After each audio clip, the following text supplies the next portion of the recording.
ইরানের বিরুদ্ধে ইসরায়েল ও যুক্তরাষ্ট্রের যুদ্ধ আজ ৩৬তম দিনে পৌঁছেছে।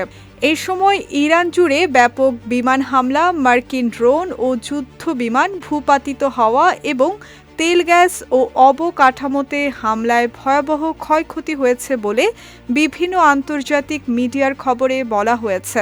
অন্যদিকে ইরানের পাল্টা হামলায় যুক্তরাষ্ট্রের বাহিনীতেও হতাহতের ঘটনা ঘটেছে।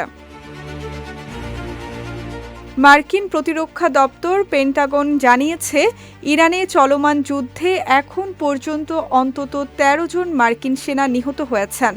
এছাড়া আহত হয়েছে আরও অন্তত ৩৬৫ জন। প্রতিবেদনে বলা হয়েছে, যুদ্ধে যুক্তরাষ্ট্রের আহত ৩৬৫ জনের মধ্যে ২৪৭ জন সেনাবাহিনীর সদস্য। এছাড়া মার্কিন নৌবাহিনীর ৬৩ জন ও বিমান বাহিনীর ৩৬ জন আহত হয়েছেন। বাকি ১৯ জন মেরিন সেনা। গত ২৮ ফেব্রুয়ারি ইরানের ভূখণ্ডে যৌথ হামলা শুরু করে ইসরায়েল ও যুক্তরাষ্ট্র। সেই হামলায় ইরানের তৎকালীন সর্বোচ্চ নেতা আয়াতুল্লাহ আলী খামেনি সহ বেশ কয়েকজন শীর্ষ সামরিক কর্মকর্তা নিহত হন। এর প্রতিক্রিয়ায় ইরানও থেমে নেই। তারা ইসরায়েল ছাড়াও জর্ডান, ইরাক এবং উপসাগরীয় দেশগুলোতে অবস্থিত মার্কিন সামরিক ঘাঁটিগুলো লক্ষ্য করে ড্রোন ও ক্ষেপণাস্ত্র হামলা চালিয়ে যাচ্ছে।